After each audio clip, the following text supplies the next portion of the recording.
ओम हरिओम। आप सभी का स्वागत है हमारे चैनल लेट्स क्रिएट हिस्ट्री पर। इस चैनल के माध्यम से हमारा प्रयास है कि जो हमारे ग्रामीण परिवेश के बच्चे हैं उन्हें कॉम्पिटिटिव लेवल पर हम कुछ सामग्री उपलब्ध करा सकें। इसी कड़ी में हम आज अपना पहला वीडियो डाल रहे हैं। हमारे बच्चों को जो मैंने महसूस किया है, सबसे बड़ी उनकी कमजोरी, सबसे बड़ा उनका खतरा इंग्लिश है। इंग्लिश से पता नहीं क्यों बच्चे इतने घबराते हैं कि इंग्लिश के जो एग्ज़ाम होते हैं पर्टिकुलर जिनमें इंग्लिश आती है, उन एग्ज़ाम्स को ही वो स्किप कर देते हैं। जबकि अगर वो इंग्लिश अच्छे से कर ले तो वो एक अच्छी पोजीशन प्राप्त कर सकते हैं गवर्नमेंट सेक्टर में, डिफेंस सेक्टर में स्पेशली। बहुत सारे एग्ज़ाम्स ऐसे हैं जिसमें इंग्लिश प्राइम है। इंग्लिश की इम्पोर्टेंस को हम बिल्कुल भी नेगलेक्ट नहीं कर सकते। इंग्लिश एक इम्पोर्टेंट सब्जेक्ट है with respect to competitive exam. But यहाँ के परिवेश में, ग्रामीण परिवेश में जहाँ पे हम रहते हैं, तो बच्चों को एक सबसे बड़ा खतरा क्या होता है, इंग्लिश। और हर वो एग्ज़ाम वो स्किप कर देते हैं जिसमें इंग्लिश है। तो वो बहुत छोटे स्तर के एग्ज़ाम की तैयारी करने में ही सीमित रह जाते हैं। कांस्टेबल, यूपी कांस्टेबल, इसके अलावा दिल्ली कांस्टेबल, जो भी बड़े एग्ज़ाम्स है वो उनके लिए प्रयास ही नहीं करते, और करते हैं तो वो स्कोर नहीं कर पाते। तो हमारा प्रयास है कि हम स्टार्ट करेंगे इंग्लिश का पूरा डिस्क्रिप्टिव कोर्स हम यहाँ पे रखेंगे, जो कोई शुल्क नहीं होगा उसका, यूट्यूब पे वो फ्री मिलेगा। ठीक है, पहले हम डिस्कस करते हैं कि किन एग्ज़ाम्स में इंग्लिश महत्वपूर्ण भूमिका अदा करती है। उन एग्ज़ाम्स के लिए क्या आपका क्राइटेरिया होना चाहिए, क्या क्वालिफिकेशन होनी चाहिए, और कैसे हम उन एग्ज़ाम्स में सक्सेस को अचीव कर सकते हैं। तो सबसे पहला एग्ज़ाम जो मेरा फेवरेट है, एसएससी सीपीओ। पहला एग्ज़ाम आप लेके चलिए एसएससी सीपीओ। इस एग्ज़ाम में लगभग 250 नंबर की इंग्लिश आती है। इस एग्ज़ाम का स्ट्रक्चर कुछ इस प्रकार है। दो पेपर होंगे, first paper, second paper. First paper में 50 नंबर का मैथ होगा जो आप पढ़ते हैं, 50 नंबर की रीजनिंग होगी जो आप पढ़ते हैं किसी भी एग्ज़ाम के लिए, 50 नंबर का जीएस होगा और 50 नंबर की इंग्लिश होगी। इसके बाद सेकंड पेपर होता है, वो केवल 200 नंबर का, उसमें केवल और केवल इंग्लिश आती है। तो अगर आपने इंग्लिश सब्जेक्ट अच्छा कर लिया तो इस एग्ज़ाम में आपके सफल होने के बहुत ज़्यादा चांसेस हैं, क्योंकि 250 नंबर, 250 नंबर केवल इंग्लिश आपको स्कोर करके देगी। और अगर इस एग्ज़ाम को आप क्रैक करते हैं तो आप भारतीय फोर्सेज में, इंडियन फोर्सेज में एसआई के पद पर आपको नियुक्ति मिलेगी। एसआई आप बन सकते हैं दिल्ली पुलिस, सीआरपीएफ, इसके बाद एसएसबी सशस्त्र सीमा बल, इसके बाद सीआईएसएफ, इसके बाद बीएसएफ। तो डायरेक्ट आप एक अधिकारी रैंक पे पोस्ट होंगे अगर आपकी इंग्लिश अच्छी है, 250 नंबर। और आप इन सब्जेक्ट्स की तैयारी तो ऑलमोस्ट करते ही हैं। किसी भी सब्जेक्ट, किसी भी एग्ज़ाम को क्रैक करने के लिए, चाहे वो कांस्टेबल हो, चाहे वो पटवारी हो यूपी, चाहे वो even A to Z, ABCD कोई भी एग्जाम है, तो ये सब्जेक्ट तो आपको पढ़ने ही पढ़ने हैं, मैथ, रीजनिंग और जीएस। अगर आप इसमें केवल इंग्लिश ऐड कर दें तो एक आप अधिकारी लेवल पर जा सकते हैं। ये पहला एग्जाम है जिसमें इंग्लिश आती है, बहुत महत्वपूर्ण एग्जाम है। इसके अलावा एसएससी का ही एक दूसरा एग्जाम होता है MTS मल्टीटास्किंग, जिसके लिए बहुत सारे बच्चे ट्राई करते हैं, प्रयास करते हैं। मल्टीटास्किंग में 50 नंबर की इंग्लिश आती है। इसके अलावा NDA, जो कि बहुत ही one of the prestigious exam है इंडिया का, आप सेकंड लेफ्टिनेंट के पोस्ट पे आप जाते हैं। NDA में 200 नंबर की इंग्लिश आती है। इसके बाद X ग्रुप और Y ग्रुप, इसमें भी इंग्लिश का रेशियो बहुत ज़्यादा रहता है। तो कुल मिला के जो भी अच्छे एग्जाम है, अगर आप डिफेंस सेक्टर में एक अच्छा कैरियर बनाना चाहते हैं तो इंग्लिश एक महत्वपूर्ण भूमिका अदा करेगी। इससे घबराइए मत, हम कोशिश करेंगे आपके साथ मेहनत करने की। आप हमारे साथ बने रहिए और आपको कंप्लीट मटेरियल, कोई भी टॉपिक हम मिस नहीं करेंगे। प्रत्येक टॉपिक हम यहाँ पे डिस्कस करेंगे, हर टॉपिक के बारे में बात करेंगे, आप लोगों को डिटेल में जानकारी दी जाएगी। आप बस हमसे जुड़े रहिए। जो भी क्वेश्चन हो, जो भी आपके प्रश्न हो, उन्हें कमेंट बॉक्स में डालिए। हम प्रयास करेंगे कि आपके सभी प्रश्नों के उत्तर दिए जाएं। तो जो चीज़ हमें पढ़नी है, पहले में उसका स्ट्रक्चर पता होना चाहिए। किसी भी एग्ज़ाम में इंग्लिश किस प्रकार आती है, किसी भी एग्ज़ाम में इंग्लिश किस प्रकार आती है। तो कोई भी एग्ज़ाम है भारत में, जो भी भारत सरकार जो एग्ज़ाम कंडक्ट कराती है, तो तो इंग्लिश को 3 लेवल पे बांट सकते हैं आप। पहला लेवल होगा ग्रामर,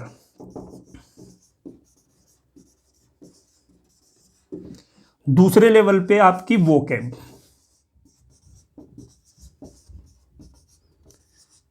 और तीसरा लेवल होता है कॉम्प्रिहेंशन।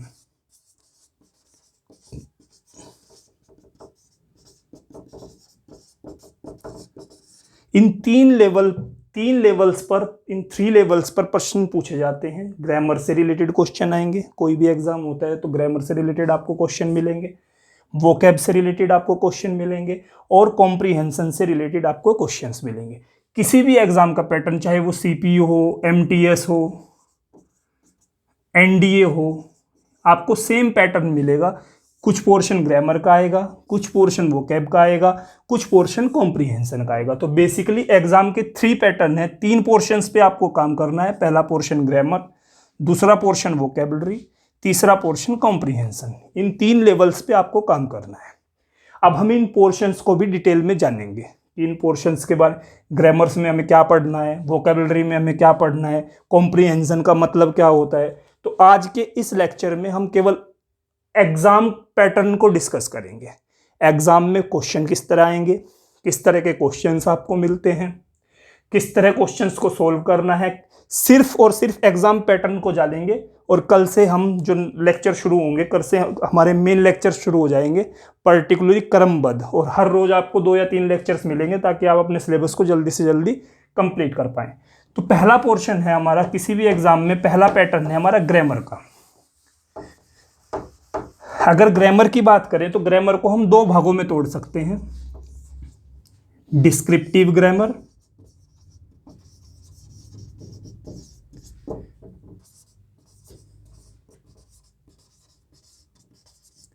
और दूसरा पोर्शन ग्रामर का हम बोलेंगे फंक्शनल ग्रामर। अब सवाल उठता है कि ये डिस्क्रिप्टिव ग्रामर क्या है और ये फंक्शनल ग्रामर क्या है। ग्रामर को 2 भागों में हमने विभाजित किया, पहला डिस्क्रिप्टिव ग्रामर, दूसरा फंक्शनल ग्रामर। तो डिस्क्रिप्टिव ग्रामर में हम क्या करते हैं, हम सेंटेंसेस पे काम करते हैं। डिस्क्रिप्टिव ग्रामर में हम सेंटेंसेस पे काम करते हैं।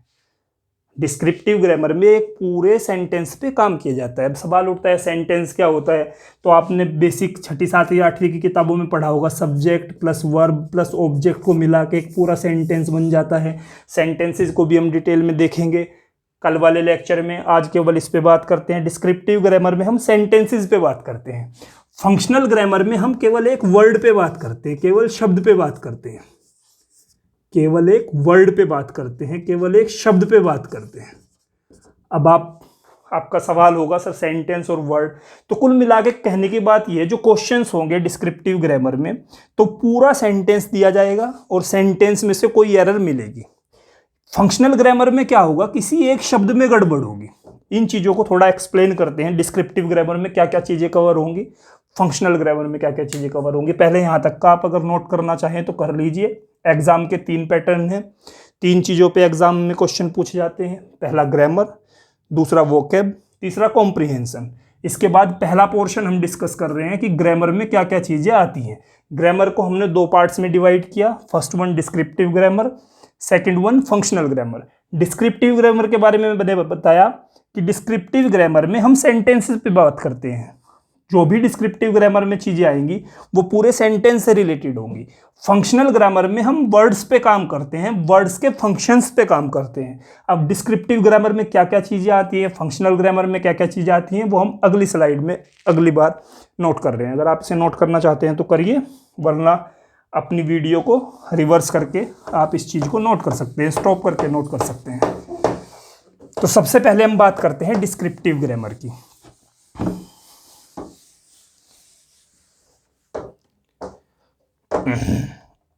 ये भी आपके टीचर का जो है बजट बहुत कम है, तो इसीलिए सारी चीज़ें जो हैं व्यवस्था हमने टेम्परेरी बना रखी है। लॉकडाउन के बाद हम एक अच्छा स्टूडियो डेवलप करेंगे, ठीक है। तो सबसे पहले हम बात करते हैं डिस्क्रिप्टिव ग्रामर की।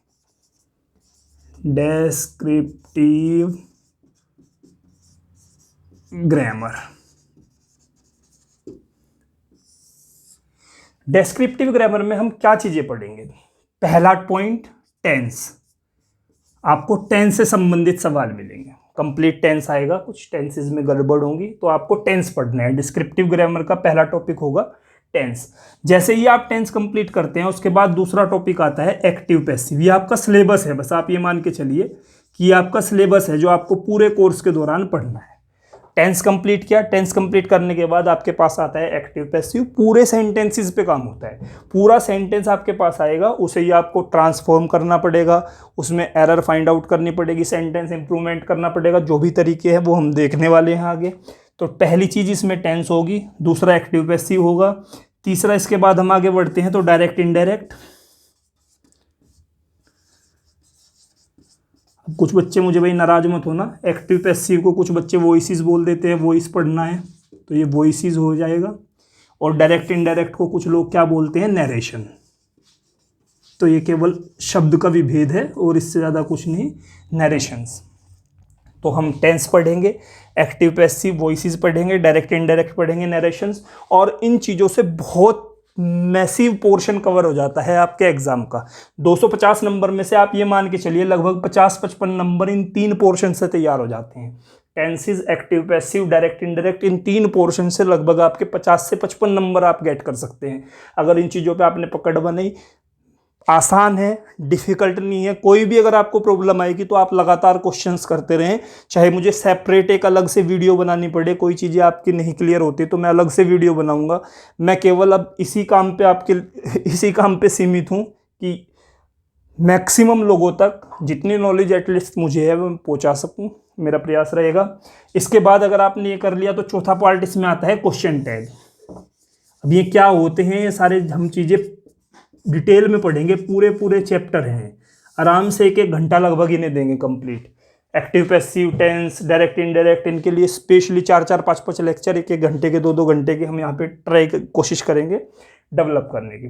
तो tense, active passive, direct indirect, question tag, इसके अलावा मॉडल एक्सिलरीज।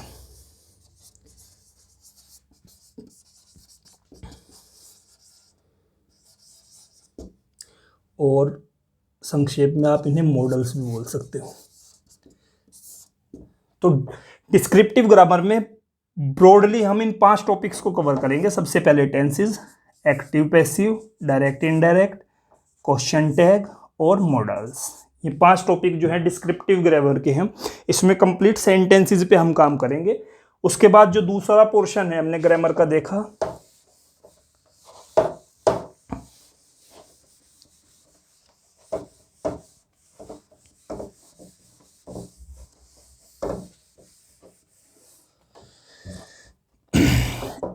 दूसरा पोर्शन जो ग्रामर का है वो हमने किया functional grammar.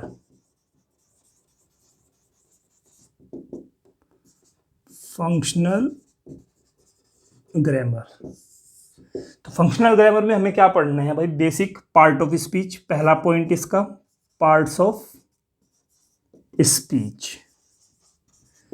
Part of speech में हम पढ़ेंगे noun, pronoun, verb, adverb, adjective,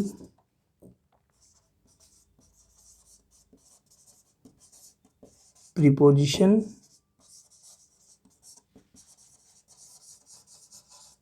conjunction, noun, pronoun, verb, adverb, adjective, preposition, conjunction और एक लास्ट इंटरजेक्शन।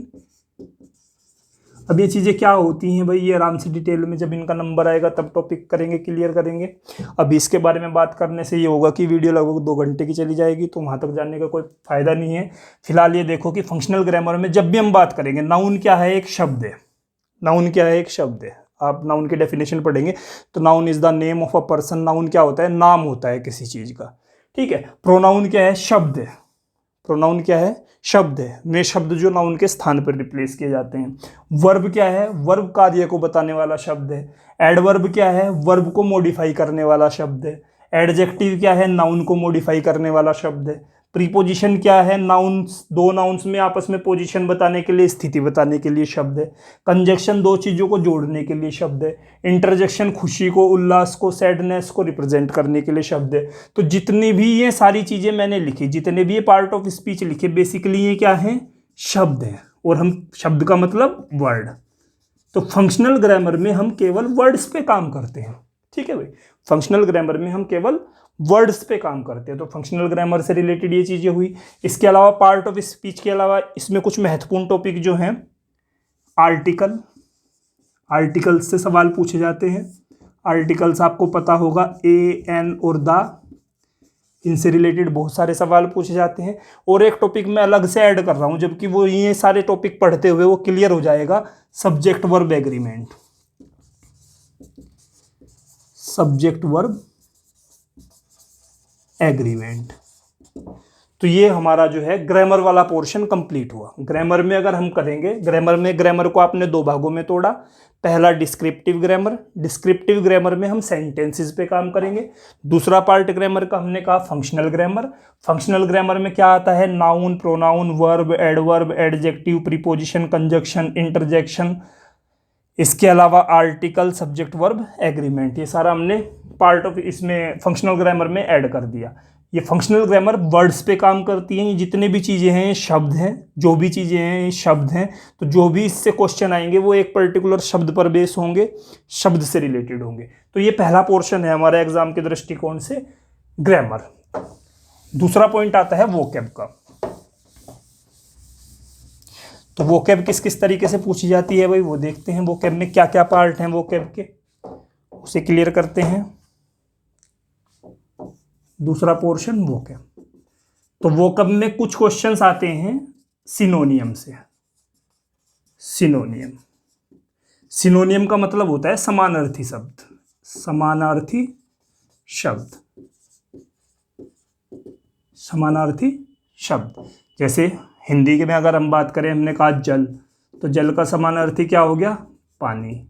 ठीक है, तो या नीर।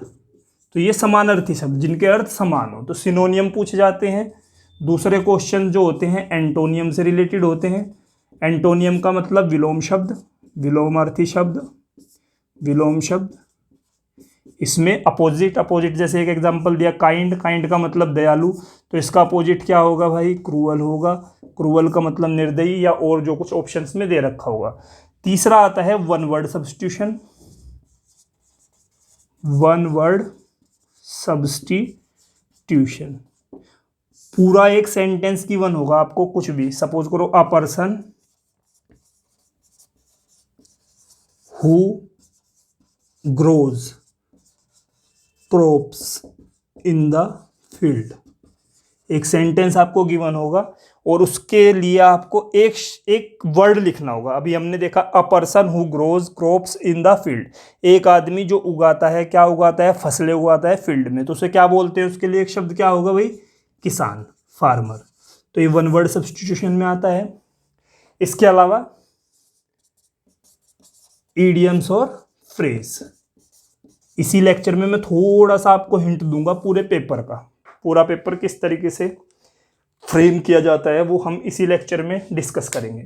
तो वोकैब से basically सिनोनियम, antonym, one word substitution और ईडियम्स फ्रेज, ये वोकैब का पोर्शन है और ये भी एक मेजर पार्ट किसी भी एग्जाम में प्ले करता है। तो वोकैब एक इम्पोर्टेंट सेक्शन है जिसे हम नहीं छोड़ेंगे, हमें इसे करना है।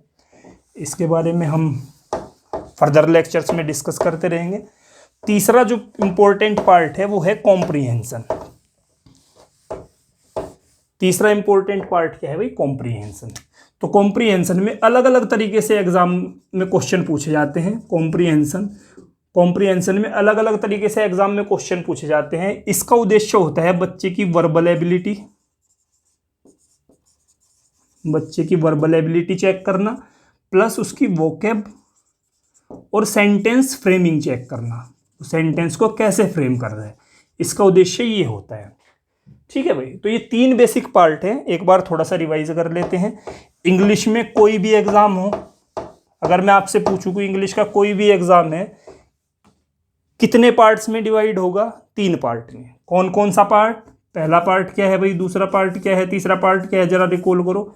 कोई भी एग्जाम है केवल 3 पार्ट्स में डिवाइड होगा जिससे एग्जाम में क्वेश्चन पूछे जाते हैं। पहला पार्ट होगा ग्रामर,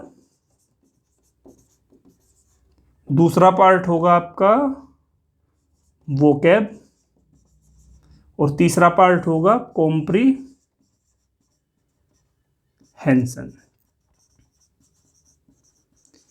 अगर इसमें बात करें ग्रामर को कितने भागों में तोड़ सकते हैं, ग्रामर को 2 भागों में हमने तोड़ेंगे, एक डेस्क्रिप्टिव ग्रामर और एक फंक्शनल ग्रामर। डेस्क्रिप्टिव ग्रामर में हम किस में काम करेंगे, सेंटेंसेस पे, और फंक्शनल ग्रामर में हम किस पे काम करेंगे, वर्ड्स पे। डेस्क्रिप्टिव ग्रामर के क्या क्या पार्ट्स हैं, टेंस आ जाएंगे आपके, एक्टिव पैसिव आ जाएंगे, वॉइसेस, नरेशन आ जाएगा, direct indirect, one word question tag आ जाएंगे, उसके बाद मॉडल्स आ जाएगा। ठीक है। वोकैब के बेसिक पार्ट क्या है, सिनोनियम, एंटोनियम, वन वर्ड सब्स्टिट्यूशन और इडियम्स, फ्रेज। तीसरा कॉम्प्रिहेंशन। अब इस चीज को डिटेल में देख लेते हैं कि एग्जाम में क्वेश्चन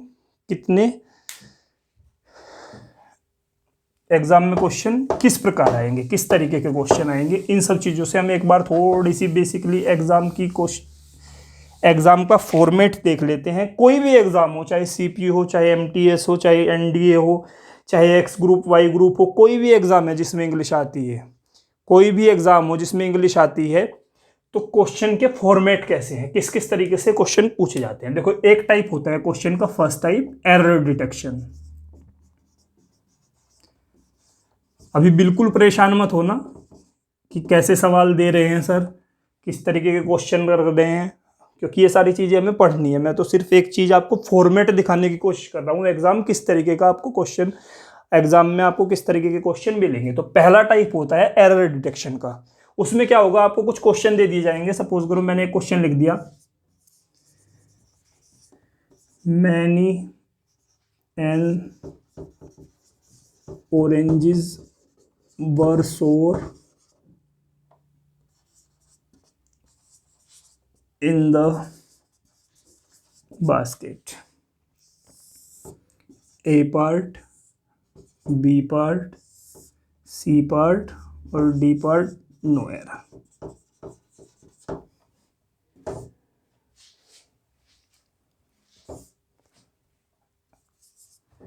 दूसरा क्वेश्चन,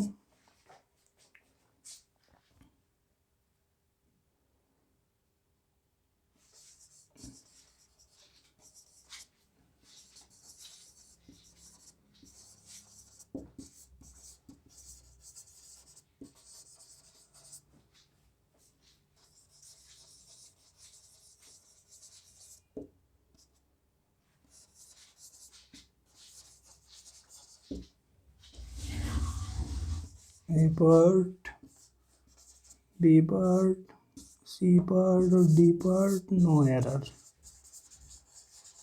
देखिए, एरर डिटेक्शन के क्वेश्चन का टाइप इस तरह होगा।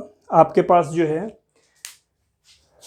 आपके पास क्वेश्चन आएंगे और उन्हें डिवाइड कर दिया जाएगा और आपसे पूछा जाएगा ये सेंटेंस सही है या गलत है। ये पहला टाइप है आपका, पहला क्वेश्चन जो भी एग्जाम में है इस तरह का क्वेश्चन जरूर आता है। उसमें क्या है, पूरा सेंटेंस आपको गिवन होगा और आपसे पूछा जाएगा कि इस सेंटेंसेस में इस पार्ट में एरर है या इस पार्ट में एरर है या इस पार्ट में एरर है या कोई एरर नहीं है। अगर इस पार्ट में एरर है तो ऑप्शन ए मार्क करेंगे, अगर इस पार्ट में एरर है तो ऑप्शन बी मार्क करेंगे, अगर इस पार्ट में एरर है तो ऑप्शन सी मार्क करेंगे, अगर कोई एरर नहीं है तो डी मार्क करेंगे। ठीक है। तो आपको बेसिकली जो भी रूल्स हम यहाँ पे पढ़ाएंगे ड्यूरिंग द कोर्स, तो उन कोर्सेज के आधार पे आपको पता चलेगा कि हाँ, ये मैनी एन जो एडजेक्टिव है, एडजेक्टिव के साथ जो नाउन आएगा वो हमेशा सिंगुलर आएगा, तो इसमें ए पार्ट में एरर है। ठीक है। तो आप ए पार्ट में एरर फाइंड आउट करेंगे इसमें। जैसे ये क्वेश्चन है तो राम एज वेल एज, जब दो सब्जेक्ट को एज वेल एज के साथ जोड़ा जाता है तो वर्ब हमेशा पहले सब्जेक्ट के अनुसार लगती है। जो फर्स्ट सब्जेक्ट होगा उसके अनुसार लगेगी। राम सिंगुलर है तो वर्ब वाज लगनी चाहिए, तो सी पार्ट में एरर है। तो इस तरह फिलहाल एरर पे कंसंट्रेट मत करो, आपको केवल क्वेश्चंस के पार्ट समझने हैं कि क्वेश्चन किस तरीके से आएंगे। तो ये पहला क्वेश्चन होता है एरर डिटेक्शन का। 5 नंबर 10 नंबर डिफरेंट एग्जाम में डिफरेंट तरीके से पूछा जाता है। ये पहला क्वेश्चन है। इस तरीके के क्वेश्चन आपको मिलेंगे। कौन से पार्ट में एरर है आपको फाइंड आउट करनी है। अगर कोई एरर नहीं है तो नो एरर पे आप मार्क करेंगे। दूसरा क्वेश्चन आता है सेंटेंस इंप्रूवमेंट से रिलेटेड। एक क्वेश्चन जो आता है वो आता है सेंटेंस इंप्रूवमेंट से रिलेटेड। इसका एक एग्जांपल लिखूंगा मैं, वीडियो थोड़ी लंबी होती जा रही है। तो सेंटेंस इंप्रूवमेंट में क्वेश्चन कैसे पूछा जाता है, जैसे she is writing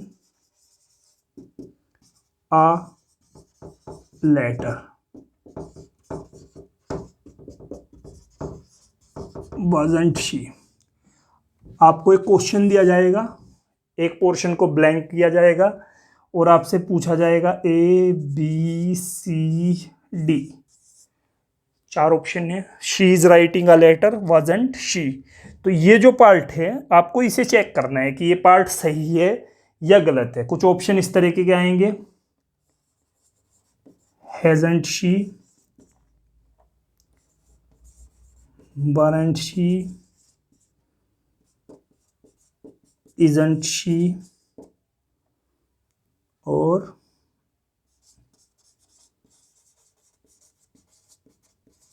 no improvement. तो ये क्वेश्चन इस तरीके से पूछा जाता है सेंटेंस इंप्रूवमेंट का। एक सेंटेंस आपको देंगे, एक पार्ट को अंडरलाइन कर देंगे या बोल्ड में कर देंगे और आपसे पूछेंगे कि क्या इस पार्ट में कोई सुधार की गुंजाइश है। हमने देखा she is writing a letter, वो एक लेटर लिख रही है, क्वेश्चन टैग का ये क्वेश्चन है।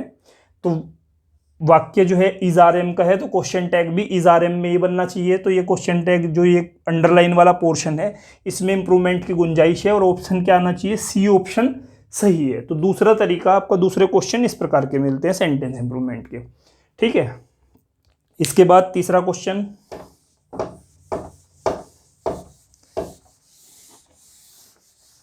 तीसरा टाइप क्वेश्चन का क्या होता है, fill in the blank.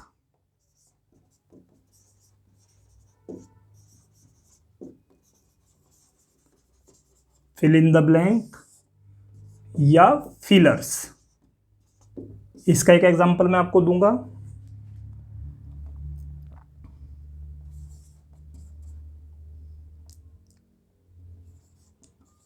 All 5 players were fighting with ... ये फिलर है, आपको फिल करना है। A each other, B one another, C both, D कुछ भी दे रखे हैं, फिलहाल अभी दिमाग में नहीं आ रहा। तो all 5 players are fighting with. अब आपको इन 4 ऑप्शंस में से यहाँ पे फिल करना है, फिल इन द ब्लैंक में। इसी तरह से रिलेटेड कुछ क्वेश्चन आएंगे, एक सेंटेंस होगा उसमें कुछ पार्ट्स मिसिंग होगा, उस पार्ट को आपको फिल करना है। अब आपने देखा कितने प्लेयर हैं, 5 प्लेयर हैं। अगर 2 प्लेयर्स आपस में फाइट कर रहे हैं तो ईच अदर आता है, अगर 2 से ज़्यादा आपस में फाइट कर रहे हैं तो वन अनदर आता है। ऑप्शन क्या सही रहेगा, बी। तो ये तीसरा पॉइंट है आपका। 3 तरह के क्वेश्चन आपने देख लिए, सब ग्रामर से रिलेटेड है। तो 3 तरह के क्वेश्चन आपके पास आए। इसके बाद चौथा टाइप क्या होता है क्वेश्चंस का,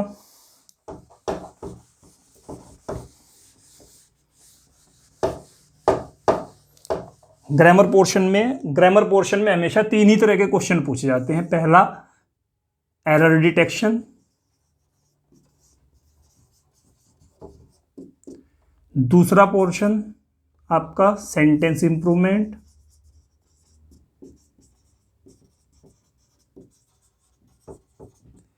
तीसरा क्वेश्चन आपका फिलर्स। तो 3 टाइप के क्वेश्चंस जो हैं ये ग्रामर पोर्शन से पूछे जाएंगे, एरर डिटेक्शन, सेंटेंस इंप्रूवमेंट और फिलर्स। तीनों के आपको एग्जांपल दिए। अब नेक्स्ट पोर्शन हमारा क्या है, वही एग्जाम का। ग्रामर के बाद दूसरा पोर्शन आता है वोकैब। वोकैब में एंटोनियम, सिनोनियम, वो सब आपको पता है, एक बार हमने डिस्कस कर लिया। एक क्वेश्चन आपके पास होगा कुछ इस तरीके से, अल्ट्रुइस्ट, कोई सपोज करो एक वर्ड मैंने लिख दिया। इसके 4 ऑप्शन आपके पास होंगे, cruel, philanthropist, optimist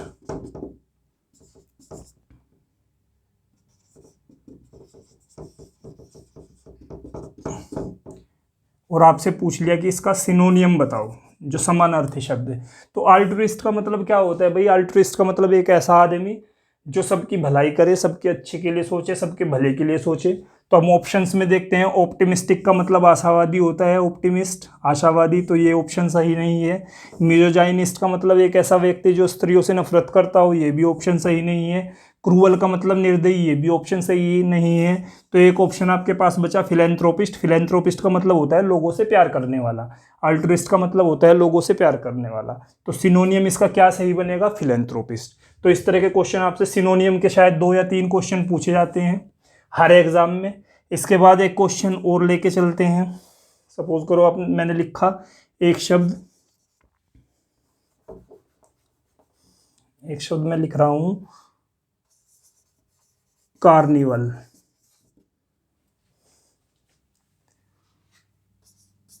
ABCD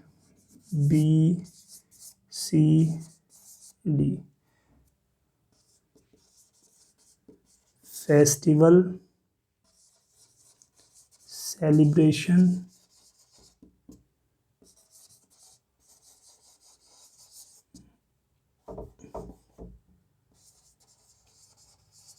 morning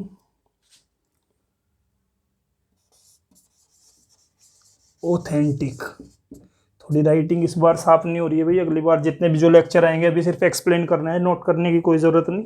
तो राइटिंग पे मैं इतना ध्यान नहीं दे रहा हूँ, अगली बार जो भी चीज़ें आपको मिलेंगी वो सही मिलेंगी, टेंशन मत लो। तो एक शब्द है कार्निवल, आपसे पूछा जाएगा इसका एंटोनियम बताओ। कार्निवल का मतलब होता है महोत्सव, उत्सव, उत्साह। तो कार्निवल फेस्टिवल का मतलब तो सिनोनियम सेम हो गया, फेस्टिवल मतलब उत्सव, सेलिब्रेशन मतलब उत्सव, मॉर्निंग का मतलब होता है शौक प्रकट करना, ऑथेंटिक का मतलब होता है रियल, ऑथेंटिक रियल चीज़। तो मॉर्निंग इसका सबसे सही विकल्प है, तो आप सी लगाओगे। सिनोनियम और एंटोनियम पूछे जाते हैं। उसके बाद तीसरा क्वेश्चन इसमें पूछा जाएगा कुछ इस तरीके से, a person who love to torture, a person who love to torture others. एक आदमी जो दूसरों को टॉर्चर करना पसंद करता है। आपके पास कुछ ऑप्शन होंगे, गल्टन,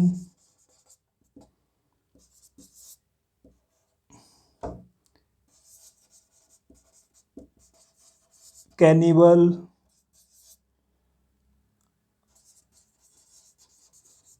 सैडिस्ट,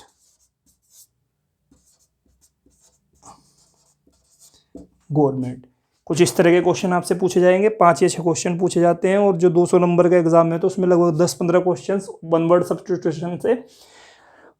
सब्स्टिट्यूशन से आते हैं। तो एक आदमी जो दूसरों को टॉर्चर करना पसंद करता है तो उसे क्या बोलते हैं? गल्टन का मतलब बहुत ज़्यादा खाने वाला, कैनिबल का मतलब नरभक्षी जो अपनी प्रजाति का मांस खा ले, सैडिस्ट का मतलब होता है दूसरों को दुख पहुंचा के खुश रहने वाला, गौरमेट का मतलब होता है खाने पीने का शौकीन, एक पारखी खाने पीने का। तो सही विकल्प सी है। तो एक एंटोनियम सिनोनियम इस तरीके से आएंगे, एक को वर्ड होगा, 4 ऑप्शन होंगे। एंटोनियम एक वर्ड 4 ऑप्शन, 1 वर्ड सब्स्टिट्यूशन एक पूरा सेंटेंस उसके बदले 4 ऑप्शन, और एक लास्ट टाइप रह जाता है हमारा ईडियम्स फ्रेज। तो यहीं पे मैं कर देता हूँ इसे भी क्वेश्चन। सपोज करो एक आदमी, एक सेंटेंस मैंने लिख दिया,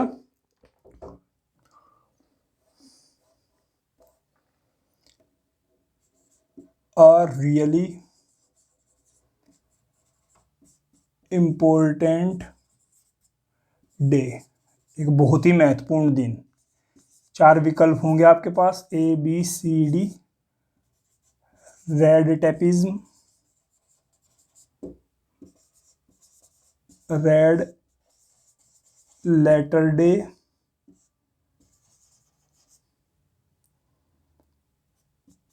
ice the break,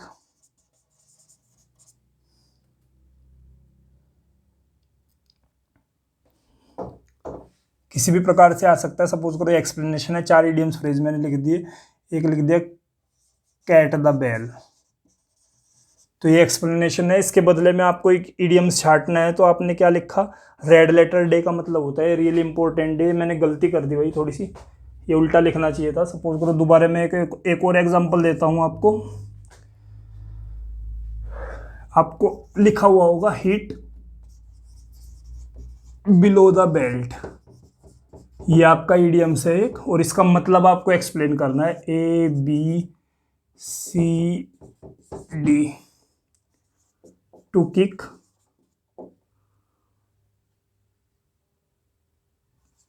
on the leg, to kick on the leg. दूसरा विकल्प हमने रखा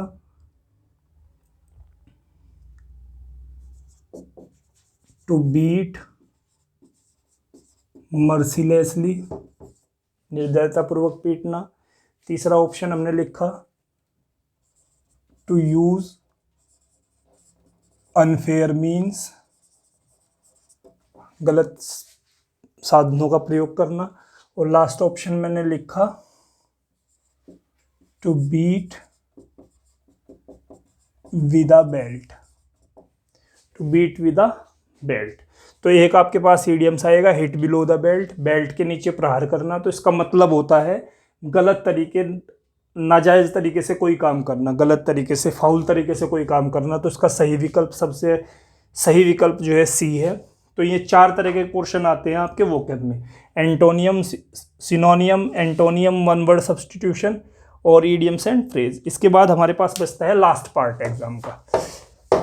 तो लास्ट पार्ट जो है कॉम्प्रीहेंशन का है, उसे देख लेते हैं किस टाइप से आता है। तो कॉम्प्रीहेंशन जो है भाई 3 तरीके से पूछा जाता है। कॉम्प्रीहेंशन, जब भी हम कॉम्प्रीहेंशन की बात करते हैं तो एग्जाम में 3 तरीके से पूछा जाता है।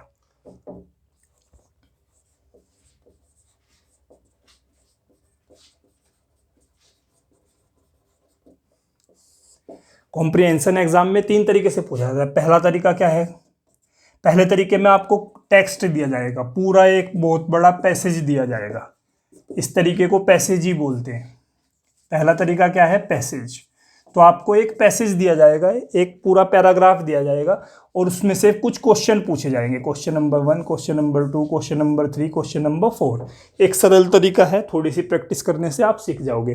पूरा पैसेज है, क्वेश्चन आपसे पूछे जाएंगे। इन्हीं क्वेश्चन, जो भी क्वेश्चन है वो इसी पैसेज में उनका आंसर आपको मिलेगा। आपको बस अपनी थोड़ी सी रीजनिंग पावर लगानी है, क्वेश्चन को समझना है, आंसर को देना है। तो ये पहला तरीका है पैसेज। दूसरा तरीका क्या है भाई? Cloze test. इसे क्लोज टेस्ट बोलते हैं। क्लोज टेस्ट में क्या होगा? आपको एक पैराग्राफ दिया जाएगा, सपोज करो इतना लिख दिया, ये यहाँ पे पैराग्राफ है, और बीच में एक ब्लैंक दे दिया जाएगा। फिर कुछ वर्ड दिए जाएंगे, फिर एक ब्लैंक दे दिया जाएगा, कुछ एक वर्ड दिए जाएंगे, फिर एक ब्लैंक दे दिया जाएगा, कुछ वर्ड, एक ब्लैंक, कुछ वर्ड, एक ब्लैंक।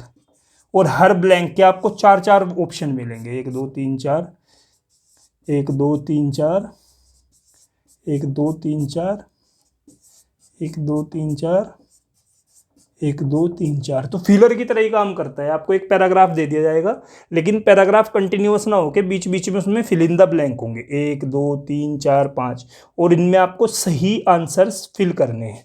इनके भी आपको 4 विकल्प मिलेंगे। इसे बोलते हैं क्लोज टेस्ट। इसी का ही तीसरा पार्ट क्या होगा? पैराजंबल।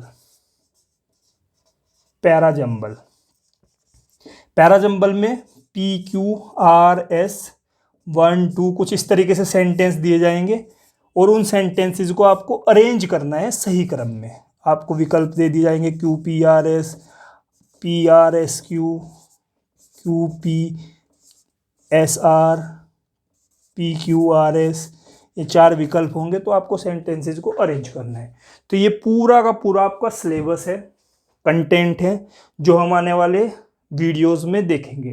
पेपर आपका किस तरीके से होता है, क्या क्या टाइप हैं, एक बार टोटल लेक्चर को रिवाइज करते हैं। सबसे पहली बात भाई, जो एग्ज़ाम होगा, कोई भी एग्ज़ाम होगा इंग्लिश का, उनके 3 पोर्शन है, 3 मेजर पोर्शन है।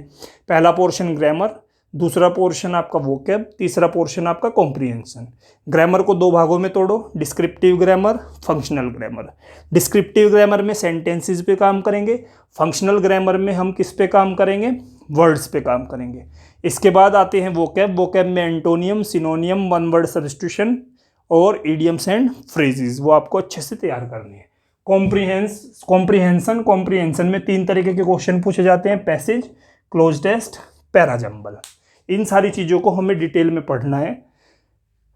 आज के लिए इतना ही। कल हम नया लेक्चर लेके आएंगे। हम शुरू करेंगे फंक्शनल ग्रामर से, और फंक्शनल ग्रामर में भी हम सबसे पहला टॉपिक शुरू करेंगे नाउन। तो आप लोगों से अनुरोध है, आप लोगों से रिक्वेस्ट है कि थोड़ा सा नाउन के बारे में देखें, और उसके बाद कल जो है हम नाउन का पहला लेक्चर शुरू करते हैं। हरिओम।